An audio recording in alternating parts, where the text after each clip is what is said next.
What is up, guys? Welcome to the ThinkComputers Weekly Tech Podcast. This is episode 321, and our podcast is brought to you by Amazon. If you go to thinkcomputers.org/Amazon and happen to purchase something, it gives us a little kickback and keeps the podcast ongoing. With me at the last second is my co-host Ryan. What's going on? It's par for the course, man. I haven't been too late too recently. No, not often. Yeah, every now and then it's like I'm rolling in 5 minutes ahead of the show with no notification to you. Like, oh hey, I'm like I was just sitting here like in the little lobby. Solo. I was like, is Ryan? Did he forget? Because I mean, Ryan's old, and he could forget. Yeah. So we did just talk about it like 15 minutes ago, but no. Yeah. So. It's possible. But yeah, another Wednesday, another podcast. I switched up my drink this week. I have this stuff. Oh, okay. Yeah, you've had that before though. Yeah, I've had it before. It's not a new drink, but from what I was drinking. Starbucks espresso and cream. You love those little things. Dude, they're I so remember good. at CES you were crushing them. No, did I buy some of these? Maybe I did. Yeah, okay. You were crushing them. They're great. Love them. Yeah. There's only like 4 ingredients, so I don't ever feel bad drinking them. How many calories are in there? I just ordered more today, actually. 140. Whoa. Yeah. It said espresso and cream, so there's 10 in this.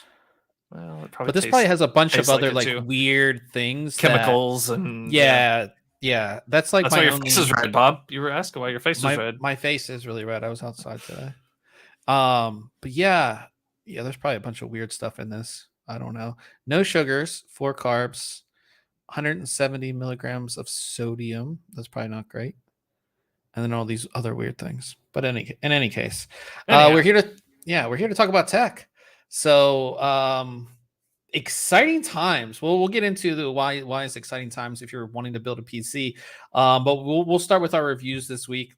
And I was just telling Ryan before we started that I'm going on a trip tomorrow, and I reviewed the perfect thing at the perfect time for a trip, because these make sense, especially if you're traveling. Basically, if you're traveling, you need a bunch of storage, or you need to be like editing video or photos or something. Like a portable SSD just makes sense. Like there's just so much data, and I put the wrong thing up here. There's just so much data that like you can't. A lot of these new laptops, especially the thin inlines, like they come with like a 512 gig, and it's like a lot of times they're ones that you can't upgrade. Like they're soldered on the board or whatever. Like you can't upgrade these.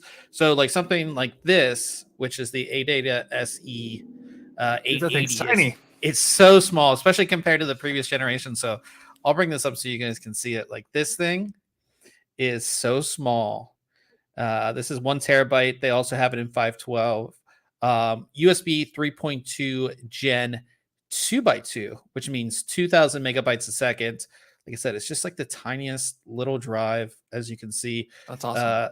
Just a small Type-C. That's it.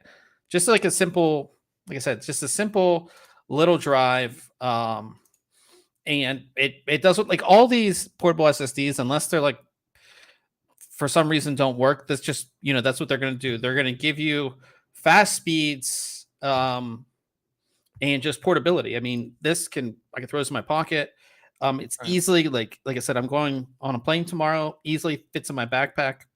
no problem. And with this, like if you are traveling, there's no moving parts in this, like all SSDs. So you can like throw this off a wall and it will be fine. So you don't have to worry about it, rolling around in your backpack. Like nothing's going to break. Your data is going to be safe, which is really good. Well, I was gonna say, like, yeah, like that thing's so tiny. Like, you back up everything, like your photos for the day or videos from the day. Just leave it in the hotel room. You don't have to have it with you. You got a backup that doesn't take up a lot of space. Yeah. Those things are awesome. Yeah, because I remember the days, when we would go to CES, I would have these big portable drives, like that would have like a 3.5 inch. And... yeah, you'd have to power it and all this stuff, and now you just have this simple little thing, which I really like. And you can see how they even made it smaller. So here's the previous generation of the drive, and you can just see they made it even smaller now, which is great. And again, increased speed, so up to 2,000 megabytes a second read and write.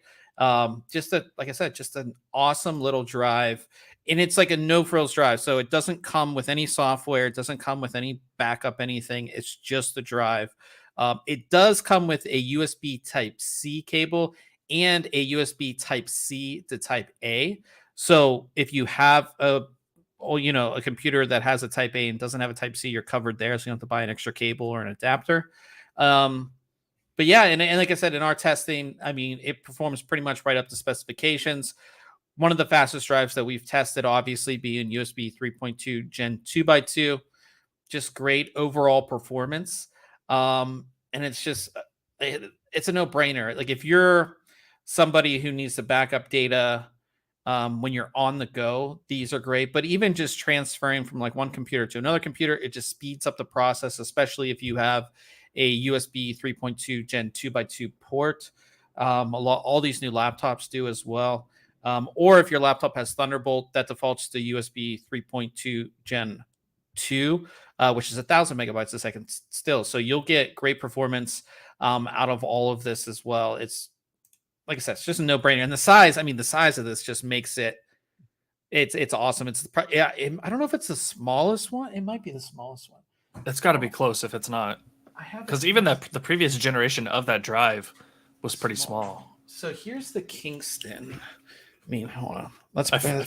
I feel you, old man. He says he found an old 250 gig portable hard drive, USB 2.0, really slow. Yeah, I've got one as well. So that Kingston's pretty small too. What about thickness? The Kingston is thicker. So okay. So yeah, so it's definitely thinner as well. And this is metal, and the Kingston is plastic. Yeah, that metal's going to help dissipate some of that heat, and just has a better, nicer feel to it, I'm sure. Yeah. So like I said, it's a really good drive. Like I said, just makes sense.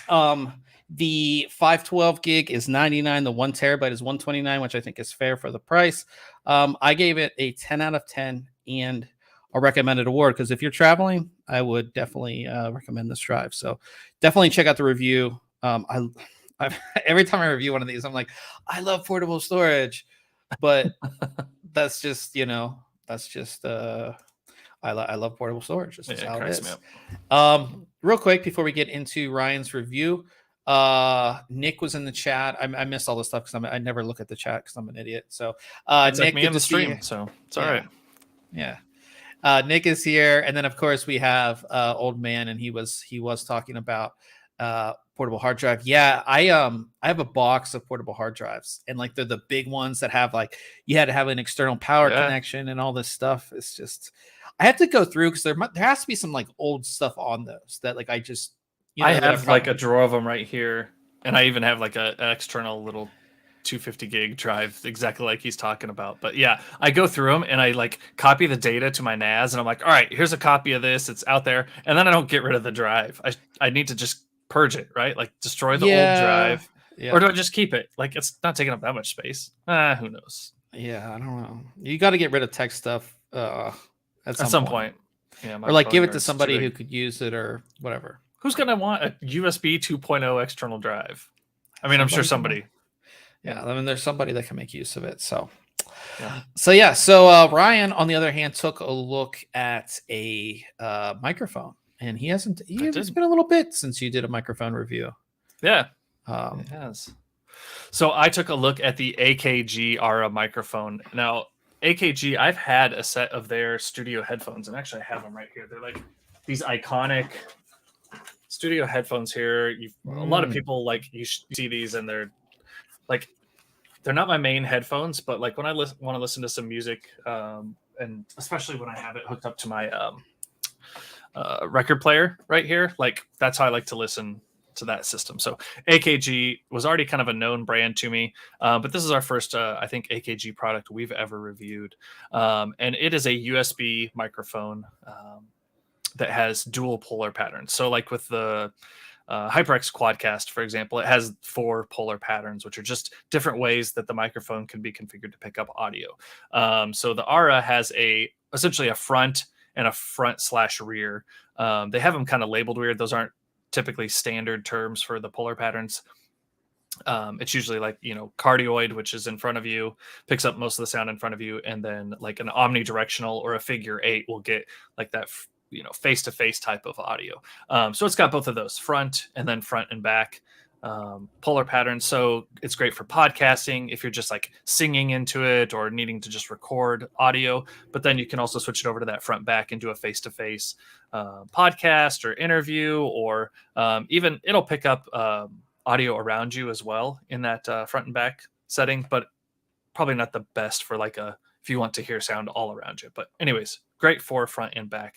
It's a dual condenser microphone, so it has 2 pickups inside of there, which is great again for picking up those multiple polar patterns.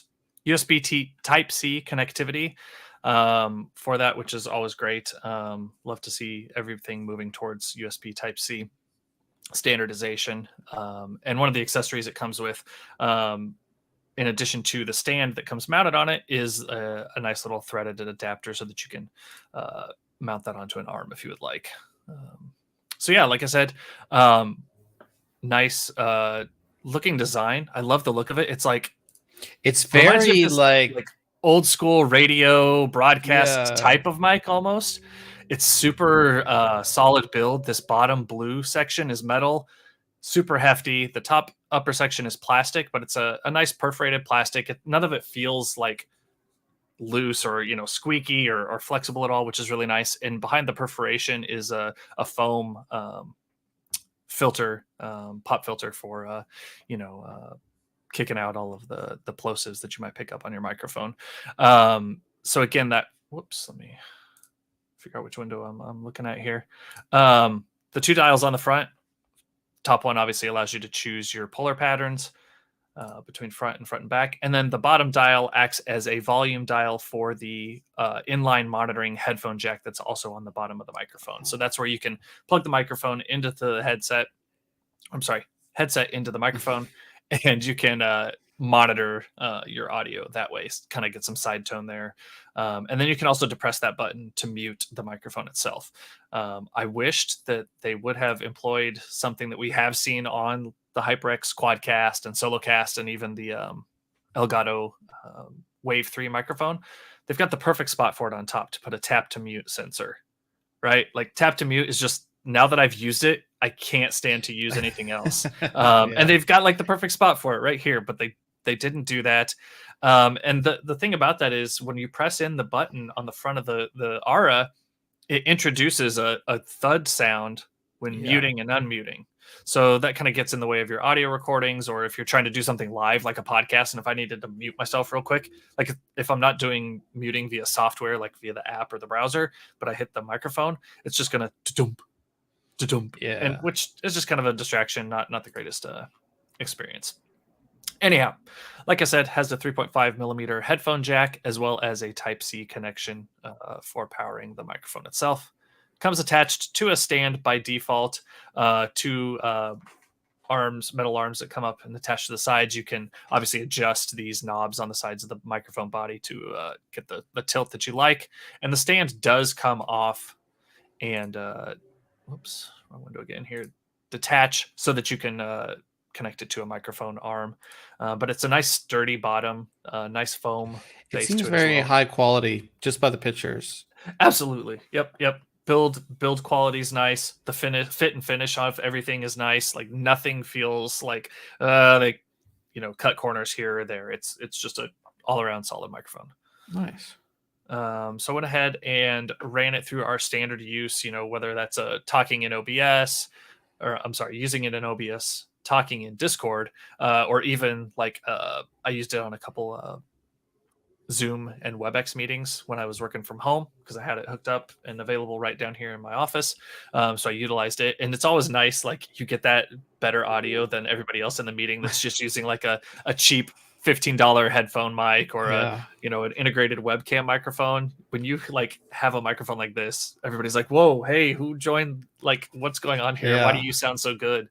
So that's always nice.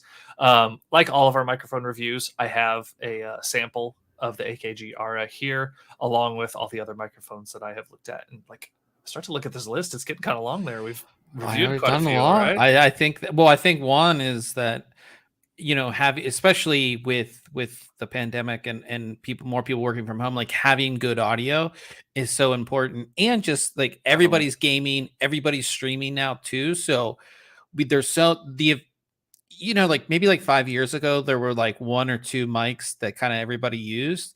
And now there's so many, and they're all so high quality. That's why that list of all the ones you've done. I mean, and that's not even probably covered. I mean, that's not covering all the ones that are even out there. I mean, there's tons. So and this is just like dedicated microphones. Other than, I take that back. No, it's not. I've got the Void Pro in here, and like but yeah, not all the headphones that we've reviewed or anything like that. Yeah. So overall, I give it a 9 out of 10.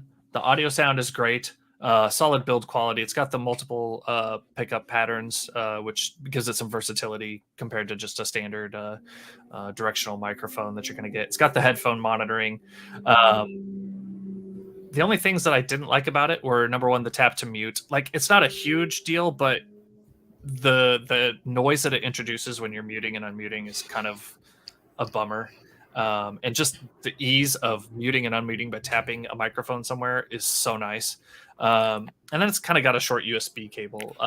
And that's really if you're going to use it in a microphone arm. The cable that comes with it is 2 meters long. So by the time you have it routed through the microphone arm or on top of it and looped around to where you need to plug it in, it may be a little short for you. Other than that, this thing's awesome. Loved it. Yeah, and it's only, how much is it? Yeah. Also, that was another awesome benefit. Is right now it's $69. Yeah, like and a $70 microphone from AKG is awesome. And one thing, the two things that you didn't mention in when you're talking about it is, one, AKG is a brand of Harman Kardon, which is like, I'm sure if you know anything about audio, that's like a very high end brand. So to be part of that brand, obviously speaks to the quality, the audio quality. And two, this is a microphone that you just plug in and it just works. It's just going to show up in Windows. There's no software. There's no like there's nothing you have to install. You just plug it in. It's going to work on any Windows device, laptop, PC, whatever. And it's, I mean, not just Windows, right? Like pretty much anything that'll take a USB microphone, this should work with. And I kind of talked about that a little bit in the review, but yeah, you're right. I didn't mention that here, but yeah, super simple, plug and play. That's what it's designed for, like ease of use, getting ready to go. It also comes with some software. It comes with Ableton Live 11 Lite. So that's mostly for, music producing and audio producing.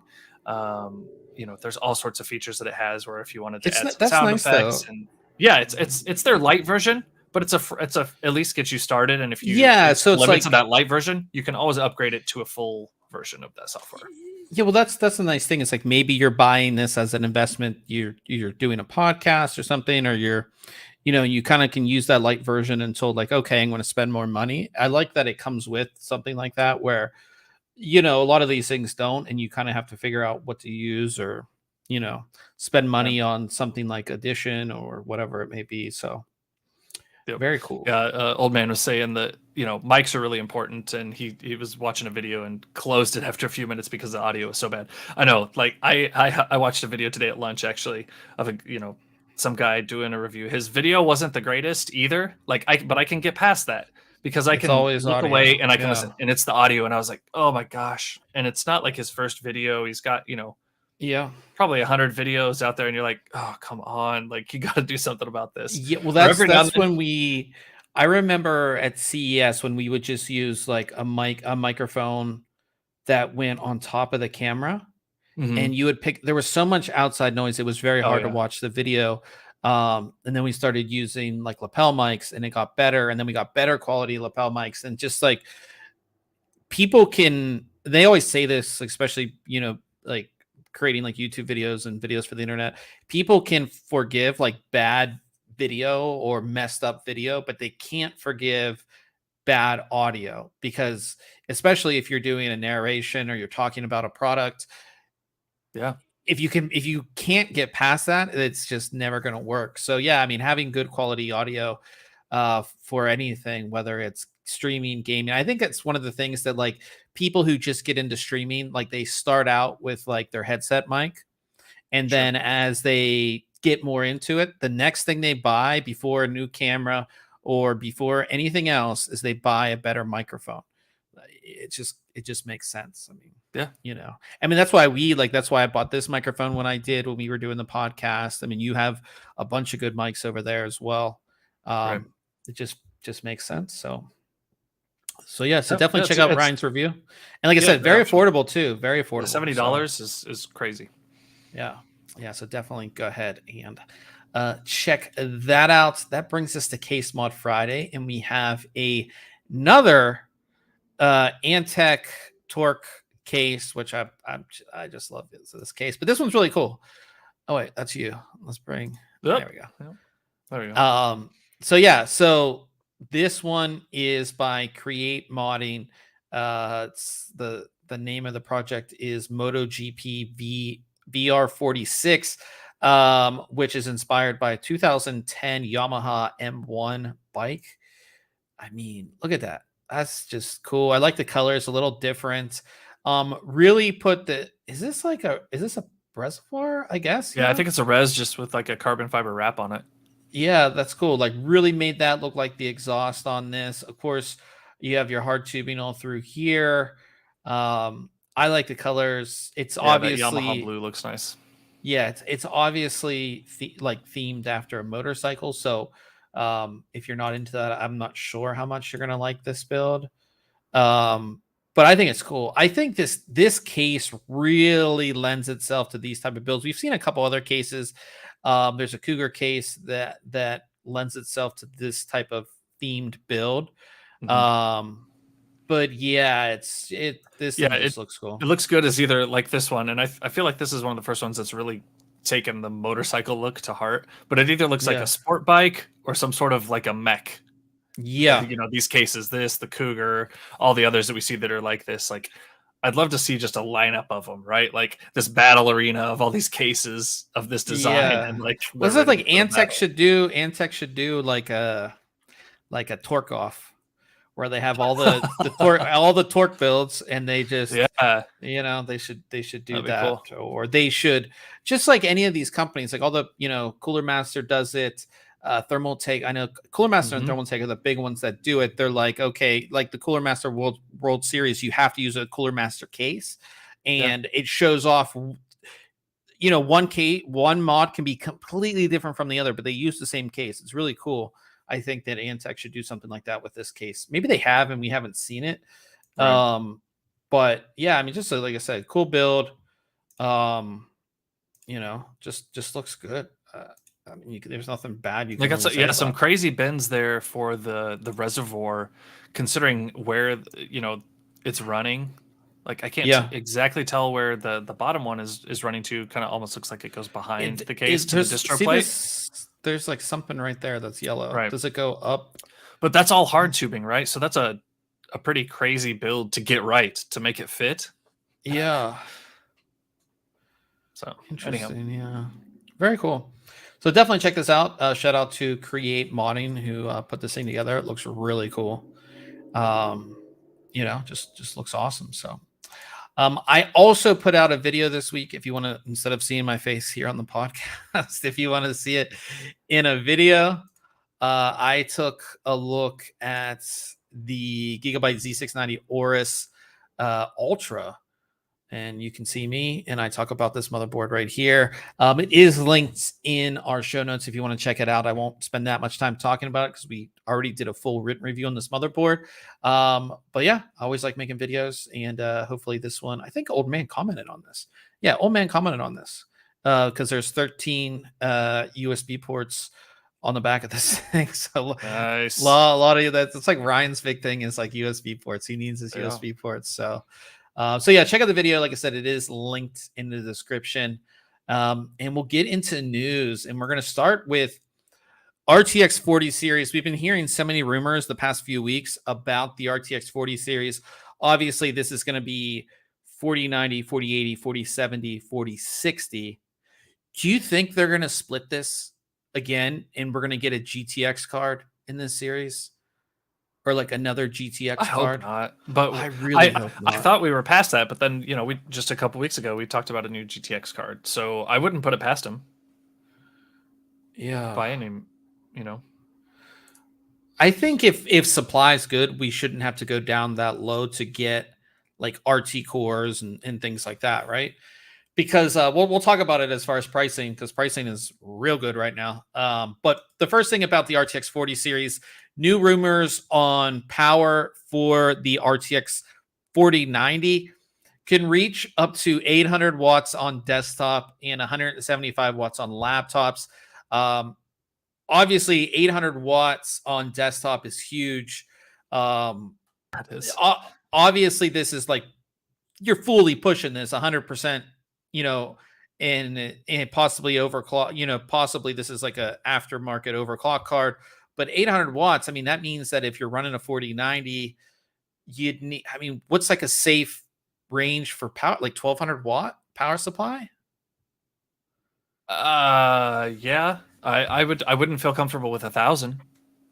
Yeah, because you only have it's only 200 watts. 200 watts for your CPU and your board, and not that your drives take much, but if you put in like some water cooling and you add fans to it, right? Like you're starting to creep up there. Yeah, 1,200 watts probably. Yeah, I think maybe that, because 1,000 watts is kind of like the standard. You know what I mean? Like that's typically the standard is like 1,000 watts now, I would say. Yeah. So I think that if these cards really do have a lot of power, that 1,200 watts would become the new standard, you'd say. And we haven't seen I mean, companies have them, but typically like a run of power supplies goes up to 1,000 watts, like whatever, EVGA comes out with like a line and they stop at 1,000. Do you think we'll see like them go up to 1,200, maybe 13, 14? I have a 1,300 watt power supply in my garage, actually, an old one. I mean, EVGA just came out with their G7s and they only went up to 1,000 watts, right? Yeah. Doesn't mean they can't add a higher wattage unit to their lineup, but I almost think that if that were the case, because sometimes that these companies work together to say like, hey, our 4090 Super or whatever is going to be 800 watts, 850 watts. So you might want to think about some higher wattage power supplies. Yeah. So I definitely think that 1,200 is not out of the case here for some future wattage needs. Yeah, so we'll see. But and then 175 watt on laptop. I mean, you're not gonna. You're obviously gonna have to be plugged in. And I mean that's a lot for a laptop as well. 175 watts for a laptop is huge, too. So we'll see. I think Nvidia is going to want to push the envelope as far as performance on these too. So we'll see how high we get on that type of stuff for sure. So yeah. Well, if you have any crypto, or you follow crypto, or you follow the stock market, it's been a bloodbath out there at the past couple weeks. And we talked about graphics card prices going down. We have friends that have purchased graphics cards at or around MSRP, which is awesome. And then was it the past weekend? I mean, crypto took a huge dive. I don't even know what it's at. I'm gonna look it up real quick, like what the Bitcoin price is. Bitcoin's at? Bitcoin. It's just over 20,000. I mean, it dipped below 20,000. Yeah, I saw 19 something the other day. Yeah, and if you look like, a month ago it was in the 30s, and it went. I mean, that's a big drop. So obviously that affects crypto miners, and people are just selling their card because it's just not profitable anymore. for a lot of people. So they're selling their cards like crazy. Tons of cards are on eBay right now below or at MSRP. I mean, there's just tons out there that you can find easily. You know, I wouldn't suggest buying one of these cards that was used for crypto mining because it's been beat to shit, I would say. It's been running 24/7 for 2 years. Yeah. So on top of everything that's on eBay, they're actually doing live auctions now. We saw as well. So like they're doing live stream auctions, just selling tons of cards, like just. Oh my gosh, look at that. Yeah.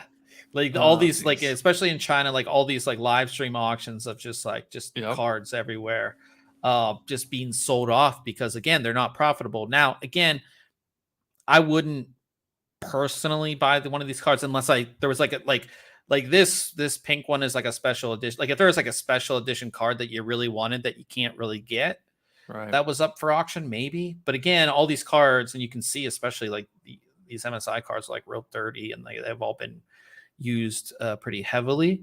But this is great for PC gamers. I think especially end of summer coming into holiday season, we should be in an excellent place to build a new PC. I think you can buy GPUs at MSRP or even below MSRP, like brand new ones from Amazon, Newegg, all that stuff right now, which is just excellent to see.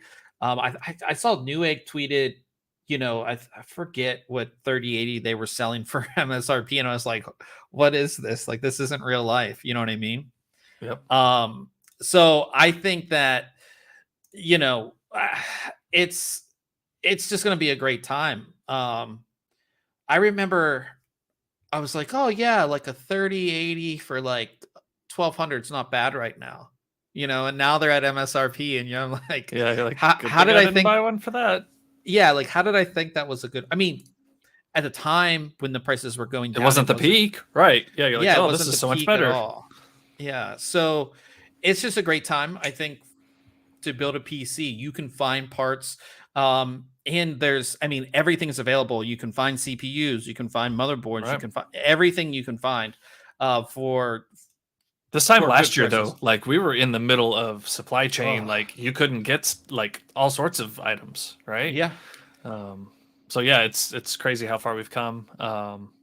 Yeah, it's tough. Like you see these cards under MSRP, they're pretty tempting. But if you can get a brand new one for MSRP in a store, like that's my recommendation. Yeah, like I think. But if you're finding like a really high discount or something, and maybe even a local one where you can get like some history on the card or something, you might be all right there. Let me see if what the heck is going on. There we go. I'm seeing like what's on Newegg right now. Yeah, so like with MSRP, the launch MSRP is $799 on 3080, right? I believe. So like Gigabyte Gaming OC $799, Gigabyte OC Vision $799, EVGA for the Win 3 $836, $949 for the MSI. Yeah, I mean 819. 3080 was $700. Okay, so you know, $100 over, you know, for some of these cards. So that's a good price, I'd say. Yeah, because you're typically paying a premium, you know, for an aftermarket cooler and some overclocking anyhow. So yeah, interesting. And then they have this 3080 is the 12 gigabyte. These are the 10 gigabyte, the one that's $949. So yeah, I mean, great prices. You can get a lot of cards out there, and again, there's a lot of stock, so I think it's a great time. Gonna skip around to DDR5 as well. DDR5 prices are going down too. You look at the price drops. People have been following it, like Kingston Fury Beast 32 gigabytes, 6000 megahertz DDR5 prices was kind of solid at 354. Now it's down to 261 for DDR5. I mean, that's pretty awesome. Almost $100 drop in less than 6 months. Yeah. That's so great. I think, especially with like new AMD stuff going to be coming out, that's going to be DDR5 only. You're going to have so much availability. Hopefully with that, if you're building a new Z690 system, go the DDR5 route, because you can get all of these kits and they're, again, very affordable for what you're getting. So yeah, I mean, this is just an awesome time to build a PC. I'm like super excited for like friends now, because again, like 6 months ago, I'm like, yeah, Yeah. it's not Just worth wait, it. just wait, yeah. Or Yeah, now you'd be it's the piecing perfect it time. together, you know, and you have everything new except for one or two components. That's never a good place to be. Yeah, For a long period of time. Yeah. yeah. So now it's just like the perfect time. Talking about upcoming stuff, PCI SIG, which is the company that makes the stand. What you call it, the standard? I guess Specification the standard. Yeah. specification, yeah. For PCI Express, they announced PCI Express 7.0, and once again, we will double the speed there, which will come out in 2025. We'll probably see it after that as far as on motherboards. But you can look at like you know, the speeds and how they've increased over the years. You know, just crazy how it's doubling. And you can look at, this is the graph that will really show you how, you know, I mean, PCI Express 3.0, you know, is right here in 2010. That's not that far And away. yeah, Right. In the past. yeah. I mean, and you know, we're right here right now on retail, like PCI Express 5.0 right here. And then 7.0 again, we'll see in 2025, something like that. You know, just crazy. Yeah, and a less than 10-year difference. I mean, PCI Gen 4 is still plenty current and plenty fast, right? But Yeah. the jump we're gonna see by the time we're at Gen 7 is nuts. Yeah. That's what, the speed and like how fast is everything has got is just crazy to me. You know, Yeah. it's just wild. So I mean, pretty. in use though, like, you know, we hardly ever see anything that like can reach those speeds. You know, like you're not gonna move that much data from a drive, right? Yeah. I mean, because we're obviously, you know, a Gen 4 drive, we were getting what, like 7,000 at the most. I don't know if we've even hit 7,000 on any of our drive reviews, but it's just We under have, that. yeah. Yeah. Okay. But yeah, that's crazy. How fast that's man. gonna be. It's yeah. So 2025, probably 2026, 2027 when you'll see it on like a motherboard or something like that. Right. But definitely exciting stuff. Well, we'll talk about it when it comes out. Yeah, we will. We will talk about it when it comes out. So episode 1000, we'll be talking about it or something. Yeah, something like that. It would be cool if you could guess what episode we talk about it. Oh yeah, like certain things. Like like what episode would it be that we would talk about in 2025? At least That's funny. Yeah, something like that. But in any case, talking about stuff that's coming up later this year, a list of upcoming Z790 and H770 motherboards was leaked from ASRock. It is like their kind of usual suspects that you would expect. These, of course, will support Intel's upcoming 13th gen core processors, which are codenamed Raptor Lake. If you look at the list, which I'll bring up here, of course, we have our Tai Chi board, you know, your Pro, your Phantom Gaming Lightning boards, Riptides boards. There are these C boards, which I think is going to be like their low entry level kind of budget boards. And then you have your H770s. The interesting thing is you see the D4. Yep. So it's surprising. You're still going to have the option of buying a DDR4 or DDR5. It does make sense because the overall chipset is not changing that much. 12th gen will work on these as well on the board. So not a whole lot is changing. So it makes sense to support it. It gives, again, the user the ability to choose a less expensive part per se in DDR4. But I mean, when this is supposed to come out, which again should be towards the end of the year, you know, we just talked about DDR5 being less expensive and very available. I don't know. I mean, do you think these motherboard manufacturers are going to sell a lot of the DDR4 boards for Z790, say like in October, November? Yeah, yeah, because I think DDR4 is still a major player in the game. I don't think unless we get like at price parity and availability, then Yeah. I think DDR4 still has a year or And two. I do Honestly, believe that like the DDR5 versions of the boards are slightly more expensive. I'm not sure by how much, like because there's a Z790 PG Lightning, and then there's a Z790 PG Lightning D4. So maybe the price difference is like 10 to 20 bucks, possibly. But I know there is a price difference, so that's also something to keep in mind. Again, if you're trying to get the most out of your money when it comes to your build. But yeah, like I said, usual suspects. Nothing really, jumps out besides the DDR4, and then this C, whatever this C is, which again is probably going to be a budget board. Just like how Asus has their like Prime Z69 or whatever their Dash A boards or whatever. So yeah, we'll keep you updated as more, and again as we get further it's into like the year. a creator's board or something. I don't know. Maybe not. Who knows? Yeah, I don't think. And it's like at the end of the list, so I don't. Well, but it's a Z, but it's a Z series chipset, right? It's not an H, so I don't know. Maybe, yeah. I think it will be like the lowest end board on their Z790 kind of thing.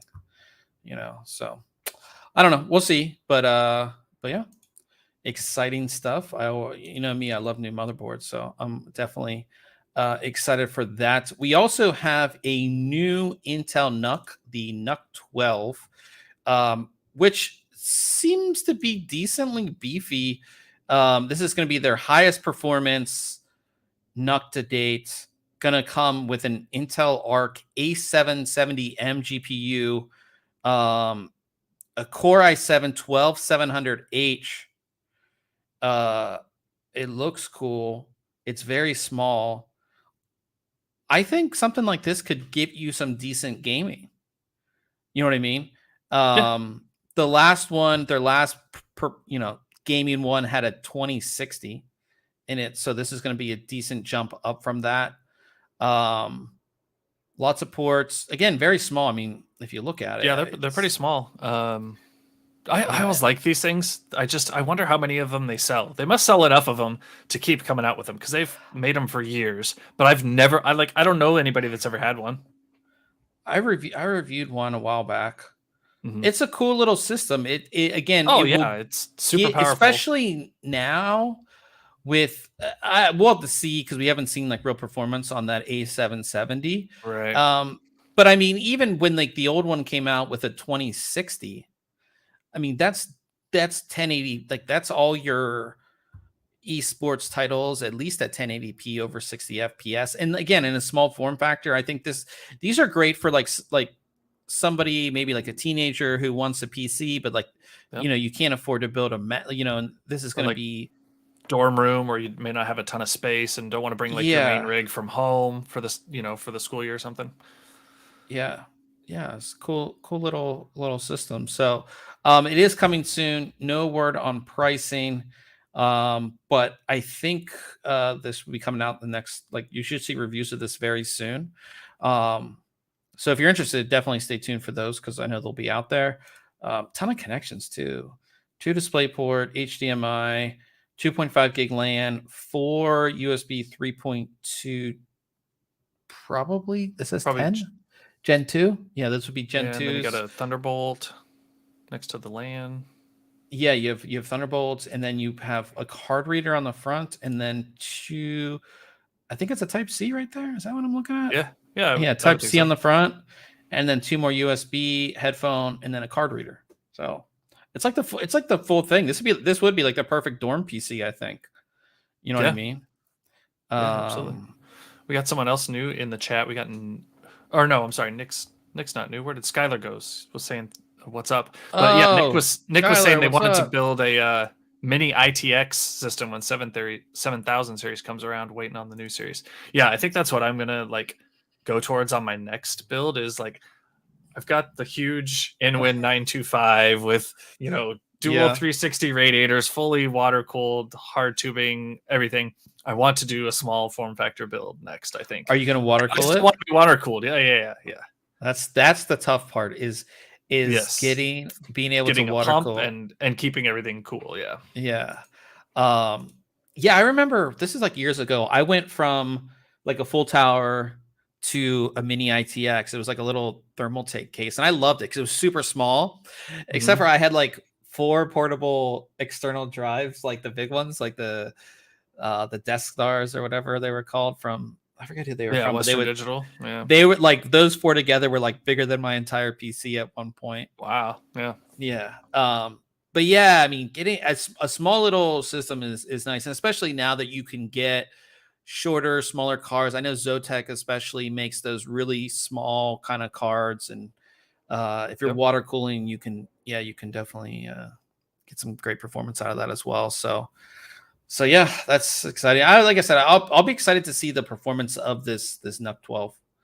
Kind of see what it can do. So. Talking about mini ITX, though, kind of like perfect segue is Commodore 64. Did you ever have a Commodore 64?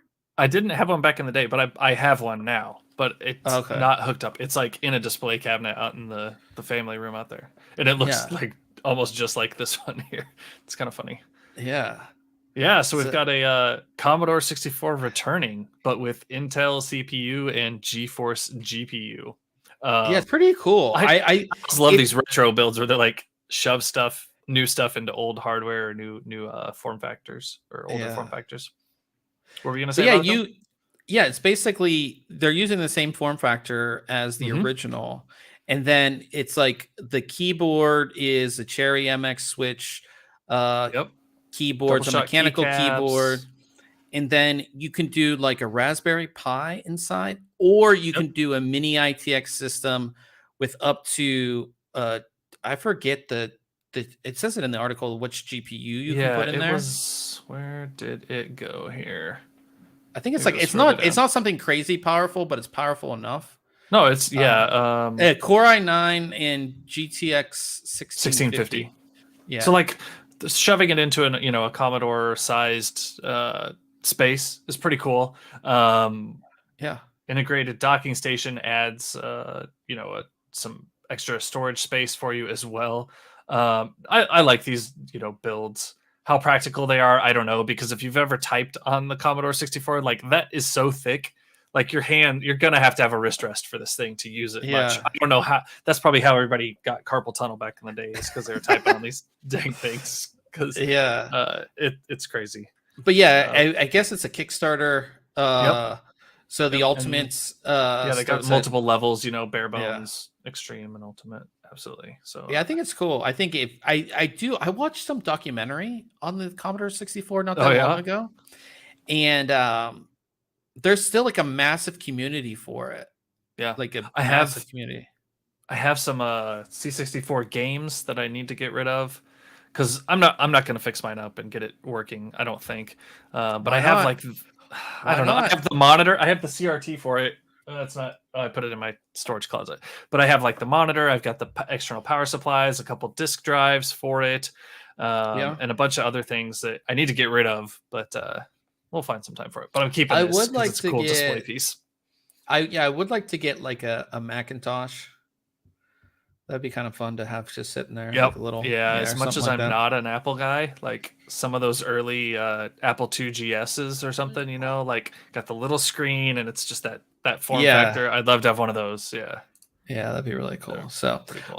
Definitely some cool stuff there. There's also this really interesting monitor from LG. I thought it was cool. Yeah, where did we first see this? I don't know. It was CES 2022. They got an innovation award from LG did, but it's this crazy aspect ratio monitor, which essentially just stacks 2 monitors on top of each other in a square layout, right? I think it makes total sense. We saw Samsung with one of their newer curved monitors where they were showing it in portrait landscape or portrait aspect ratio, right? Which made a lot of sense too. You could stack a lot of windows right on top of each other. Made sense. This is just a smaller version of it, in my opinion.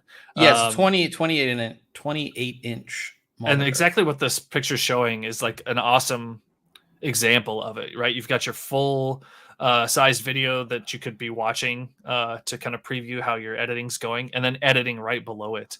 Because you've always got that your preview window in your editor, but it's not the same as watching it full screen or close to full screen, right? Yeah. Scrubbing through that video and then playing the playback is pretty awesome.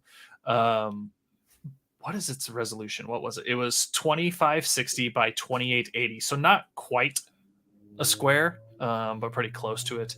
But essentially the same as two 21.5-inch monitors on the top. And it has a vertical split view, so you can kind of split that up. I think it's cool. I think for like editing video, it would be excellent. I think even for, we see those big displays for like trading stocks and things like that. I think it would be really cool for that too. It's cool. I like that we're finally getting into the space where these companies are like making non-traditional size kind of monitors for specific things per se. Because we did the ultra wides and things like that, but these are really for specific uses. It makes sense, because I mean, it's essentially what I have going here, right? Like I have a 32-inch and a 27-inch stacked on top of each other. Width-wise, they're really not that different in size, but this would be perfect for it. That's cool. And what's it's an IPS display, right? I believe it says it's an IPS display.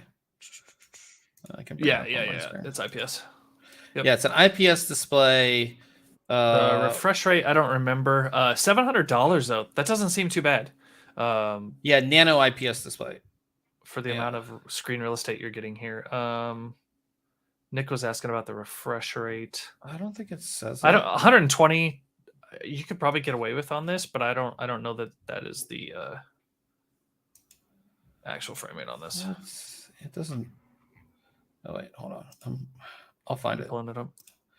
Well, I'm going to the Meet the dual screen shop now. Yeah, that's what I just clicked. Specs. I can. IPS.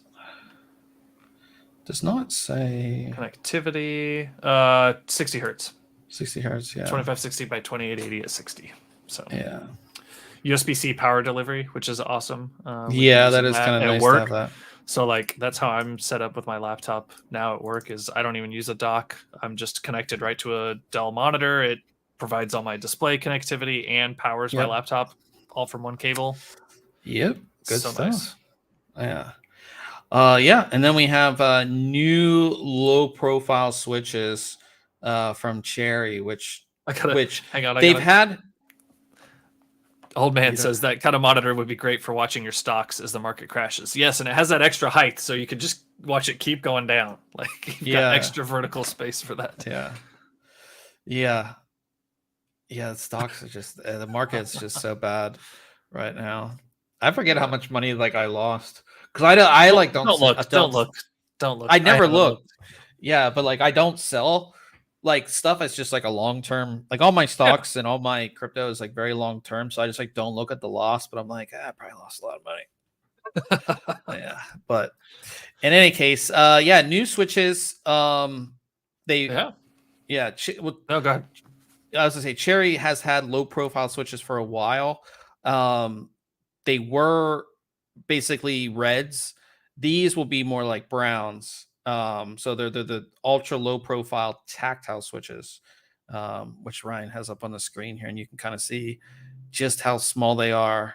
But you'll see these in new laptops that do feature it, and you'll see these in keyboards as well. If you want the low profile look or you like the low profile feel, you'll still get that again. It's basically mimics a Cherry MX Brown, but on the low profile. They've never had that before. So you would always get the feel of the red and the click of the red, where this is more like I said, like a brown. Cool. Yeah. We saw the original low profiles, didn't we? In person? Yeah, we were. Yeah, we went to It Sure, was Cherry's suite. Yep, because they had I think some Ducky boards that had the low profiles. And we've reviewed some that have had low profiles as well. They're great. Yeah.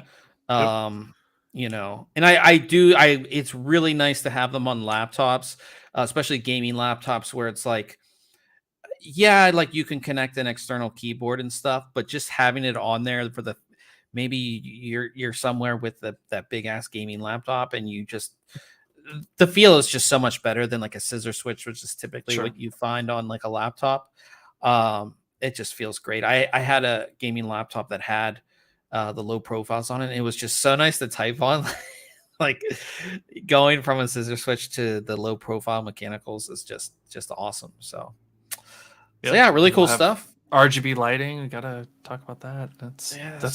You have to have that, right? Everything has RGB lighting, but yeah, you'll have RGB lighting on them as well too. So really cool stuff from Cherry on that. And then talking about we have coming up next week, a new case. I can't tell you about it, but it comes out on Wednesday. And it's I've been testing it the past couple days. It's not in the background because I can't show it to you. So. Yeah.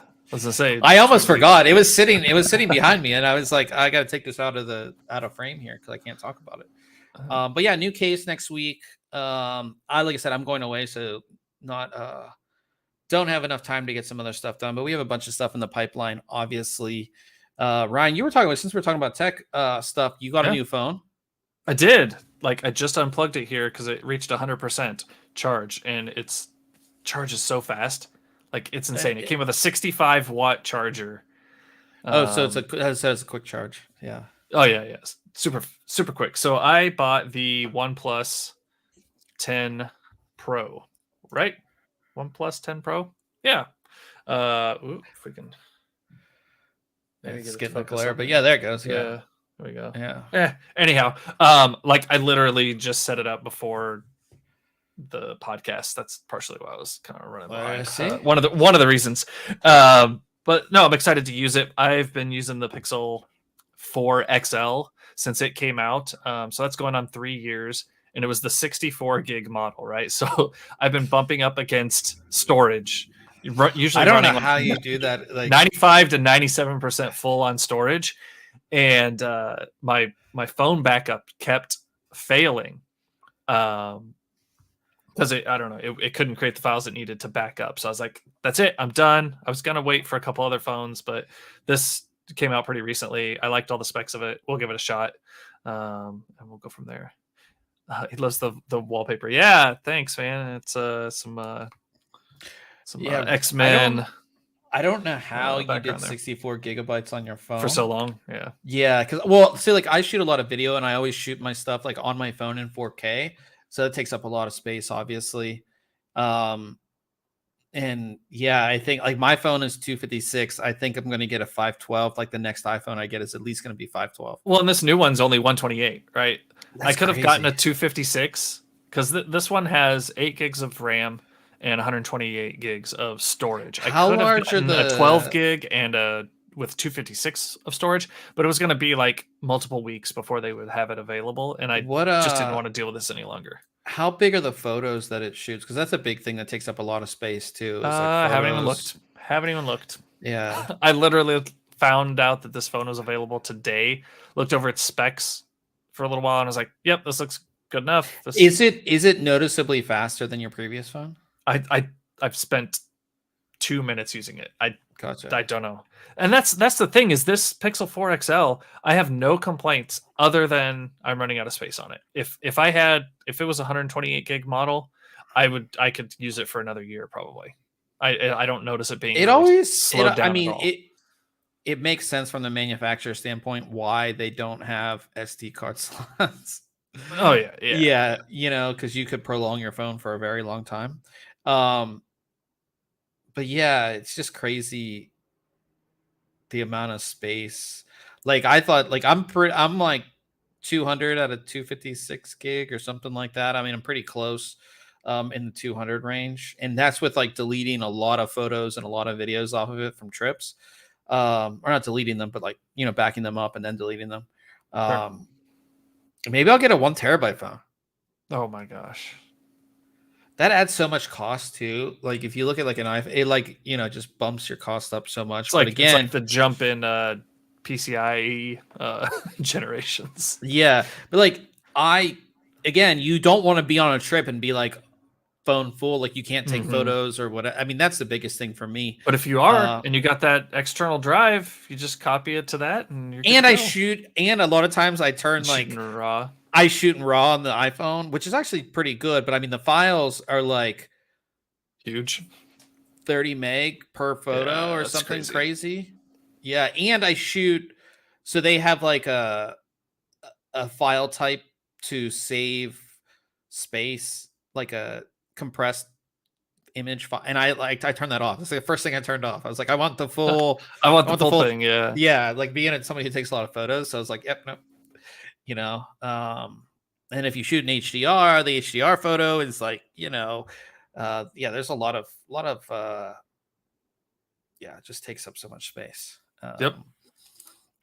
Nick in the chat said he said I got a Samsung S10 with 64 gigabytes internal, and it's almost full of photos and videos plus backup on the cloud. Yeah, that's the crazy thing. I don't do like the iPhone backup or anything. Like I don't pay for the iCloud. I guess that could save me some because you could revert. But I just take it like I connect my phone to my computer, I pull it all off, and then I delete, and I kind of have to go through that process, which is annoying.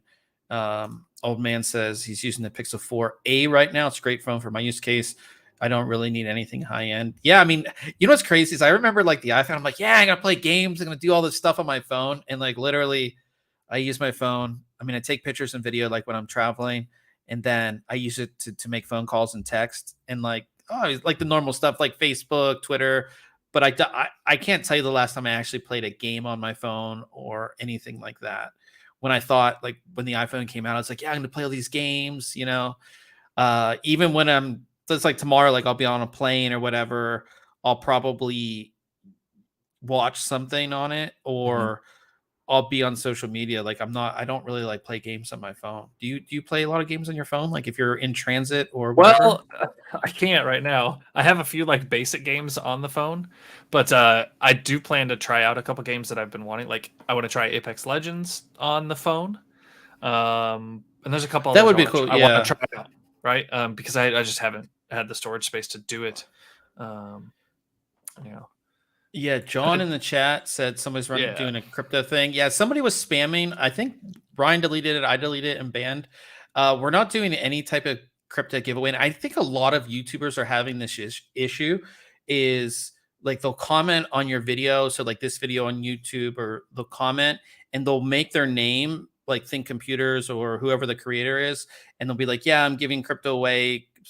Send whatever to this address or sign up. right, Don't do any of that. We're not giving anything away. If we ever do a giveaway, it's always going to be through Gleam, and we will give you it's a Gleam link. It will just always be through us, like through our website. Don't do any right. weird crypto scam. There's so many crypto scams right now and all that stuff, NFT scams. If you see any comment on our video that's about a giveaway, we will never do a giveaway through through comments. It will always be in the description of the video, or we'll put it out on our social media. Right. That's it. Or we'll be like talking about it, if it's one of our Yeah. topics for the podcast, like Yeah. we'll talk about it during the show. But Yeah. it's 99% sure it's not going to be related to crypto. I was anyhow. surprised because we haven't had this issue, and I've seen a couple big like larger creators like having to remove so many comments, and it's like on every one of their videos, and I was like, oh, I haven't been hit by that, but I guess we got hit by it tonight with these crazy scammers. So definitely just be on the lookout for that. Again, we don't want anybody to get scammed, and sadly we live in a day and age where that happens a lot, especially Right. when it comes to crypto and things like that. Nick in the chat said Apex is awesome with the phone. I play a few matches before the night is over. Yeah. I don't know. I guess I could I'd have to play. hook up a keyboard and mouse to the phone and No, wreck no. people. You need one of those. What's the controller from Razer has one? A couple other companies have. Oh I yeah, actually have yeah. one too. You need to get one of I gotta those. use I my think that thumbs for that, man. I'll just be all over the place. I might be better than how you're gonna play later. So, But I played PUBG Mobile, and of course, like the first couple matches you get put in, it's like all bots, I think, and I didn't know that. And like my first game of PUBG Mobile, I got a win, and I was like, yeah, I'm gonna be playing awesome. This is great. Then I read about like everybody gets a win on their first one, pretty much. because you're playing with bots. Absolutely horrible. Yeah, Yeah. So. That's kind of funny. Yeah. So, I haven't done anything this week as far. I've been, no tech related stuff, just working on reviews. We got video coming out next week as well. And some other, I have a bunch of videos kind of in the pipeline. So just definitely got to stay up to date on all of that. Yeah, I think that's pretty much it. We're going to be, are we gaming? Are we going to play some games? Of course. Old man though, don't forget he's got his weekly reminder about what games are free this week. Superland. Is that in the chat? I don't see it. Yeah, Superland is free on Epic right now, and then Game of Thrones, the board game, is free tomorrow at 10. So nice. Yep, Always added Superland to my account, so I'm good to go. There's this funny meme that I saw on Reddit that was like, it has like all the game stores like Steam. It's like, what are you for? To play games. And it's like Epic. It's like, what are you for? And it's like to download free games and never use it. Like to download free games once a week and then just shut off. That's like what it's for. But it is good. I mean, it's it's a good way for them to get more people. And I mean, a free game every week is never a bad thing, right? No, it's awesome. Yeah. So talking about games, we're gonna switch over to Twitch. So if you want to hang out with us there, twitch.tv/ThinkComputers. Ryan will have that stream up. I'm gonna play for a little bit. I have to finish packing a little bit for my trip. Oh yeah, you're packing. All right. I'll finish some games. So I feel like you quit early last week too. I was so tired last week. I feel a lot better this week. But in any case, again, twitch.tv/ThinkComputers. We want to thank everybody who came out. Old man, of course, is here every week. Nick, good to see you in here. John, Skylar, I think that was everybody in the live chat. But we appreciate all you guys. We appreciate all the comments. Always good to talk tech with everybody, and we'll see everybody next week.